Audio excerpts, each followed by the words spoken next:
العلي الأعلى الوهاب.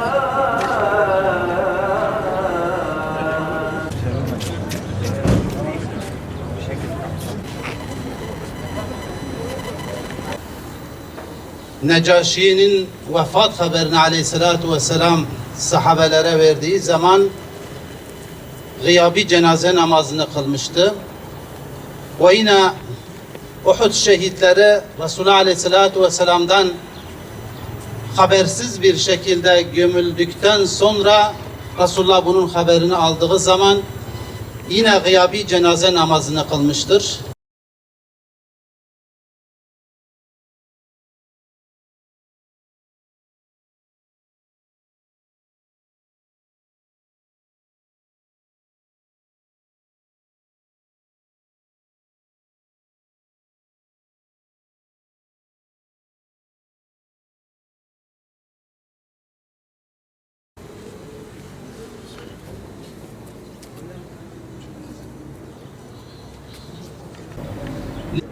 Filistin davasını kalbinin tam orta yerinde hisseden, bu davanın, bu mücadelenin ve bu mücahedenin yılmaz savunucuları, bugün bir kez daha işgalci Siyonist İsrail'in ve kirli işbirlikçilerinin karşısında şanlı Filistin direnişinin yanında olduğumuzu ilan ve ikaz etmek için toplanmış bulunmaktayız.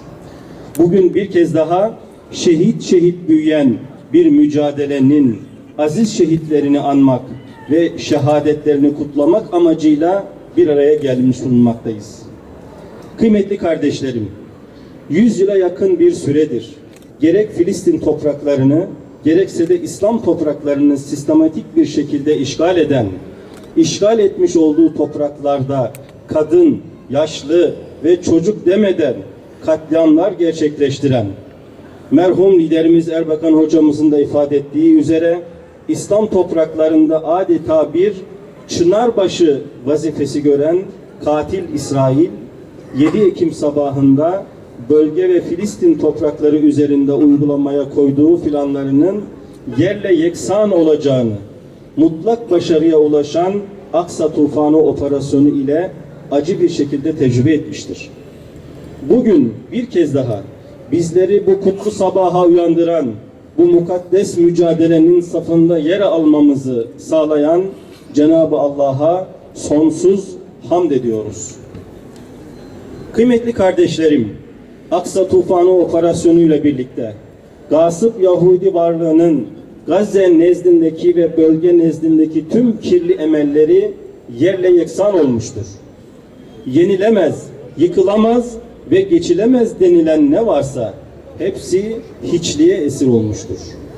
Sürecin başından beridir Gazze'yi insansızlaştırarak Kassam Tugaylarını ve mücahitlerin varlığını bitirmeyi, ardından Gazze'de yeni ve işbirlikçi bir hükümet inşa etmeyi hedefleyen katil İsrail, ümmetin ve topraklarının felahi için malıyla, canıyla ve evlatlarıyla cihad eden Kassam Tugayları karşısında bugüne kadar hiç olmadığı kadar ağır bir yenilgiyi kabul etmek zorunda kalmıştır. Aksa Tufanı operasyonu bu kıymetli mücadelenin ilk adımıdır. Yarın hiç olmayacağı kadar daha da güçlü bir tufan kopacak ve var olan tüm dengeleri bir kez daha değiştirecektir.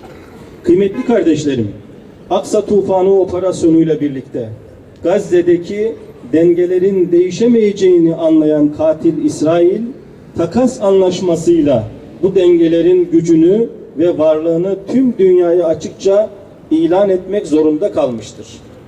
Unutmayalım ki, öylesine kutlu bir mücadelenin ve mücahedenin içerisindeyiz ki, gasip Yahudi varlığı uygulanmış olduğu baskı ve tecavüzleri süreç içerisinde ne kadar arttırdıysa arttırsın, Filistin direnişi asla ve asla İslami ve insani tutumundan bir nebze olsun taviz vermemiştir. İşte takas süreci bunun en büyük göstergelerinden bir tanesidir.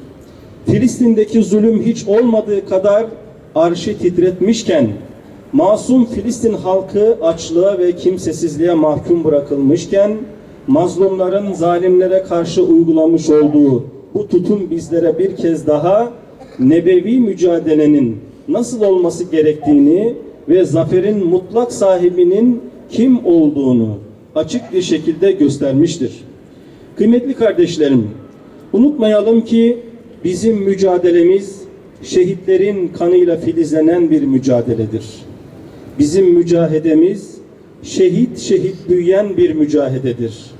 Bizim direnişimiz şehitlerin açmış olduğu yollarla zafere ulaşacak bir direniştir. Bizim mukavemetimiz şehitlerin gayesiyle güçlenen bir mukavemettir. Nasıl ki Filistin mücadelesinin bugünlere taşınmasını sağlayan aziz komutanlarımızın şehadetleri bu kutlu direnişi sekteye uğratmamışsa, dün olduğu gibi bugün de aziz komutanımız Muhammed Daif'in ve direnişinin kahramanlarının şehadetleri bu mücadeleyi durduramayacaktır. Direnişimizin sözcüsü Ebu Ubeyde'nin de ifade ettiği gibi liderlerimizin yerine yeni liderler, bir askerin yerine 10, bir şehidin yerine binlerce direnişçi gelir.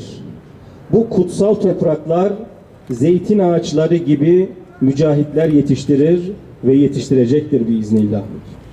Kıymetli kardeşlerim, kendine Müslüman diyen herkes hatırlamalıdır ki elbet bir gün toprak olacağız.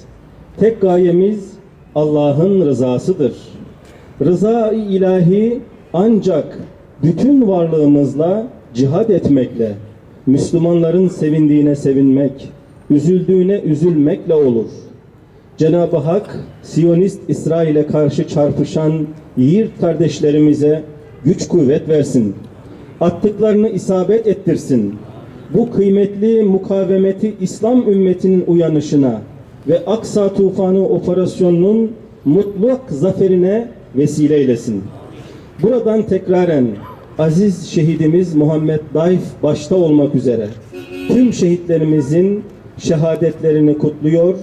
Bu kıymetli mücadelenin yalnız ve kimsesiz olmadığını bir kez daha ilan ediyoruz. Özgür Kudüs'te buluşmak dileğiyle. Euzu billahi mineşşeytanirracim. Bismillahirrahmanirrahim. Bu dava çok büyüktür. En iyilerini feda etmek lazım. Ya Rabbi, bizler sana İsmail Heniye'yi, Yahya Sinvar'ı, Muhammed Daif'i ve diğer şehit komutanları verdik. Ya Rabbi sen bu davayı büyüt ya Rabbi. Ya Rabbim, Muhammed Daif ve arkadaşları şehit oldular. Onların kanlarını öyle bir tohum yap ki onlardan daha kıymetli, onlardan daha cesur, onlardan daha yiğit aslanları sen Gazze'nin topraklarında yeşert ya Rabbel Alemin. Ya Rabbim, Gazze'nin mücahitlerinden, komutanlarından niceleri şehit oldular. Muhammed Daif, Yahya Sinvar, İsmail Heniye, kısacası Gazze en güzellerini feda etti. Onlar Gazze'yi, Filistin'i ve ümmeti manen imar ettiler. Bu yiğitlere sen yardımını gönder ya Rabbel Alemin. Onların arkasında olan, onlar için meydana çıkanları sen onların kıyamet gününde şefaatine nail olanlarından eyle ya Rabbi. Ruhlarımıza inkişaf ve varlığımızın pak alnına izzet iliştir.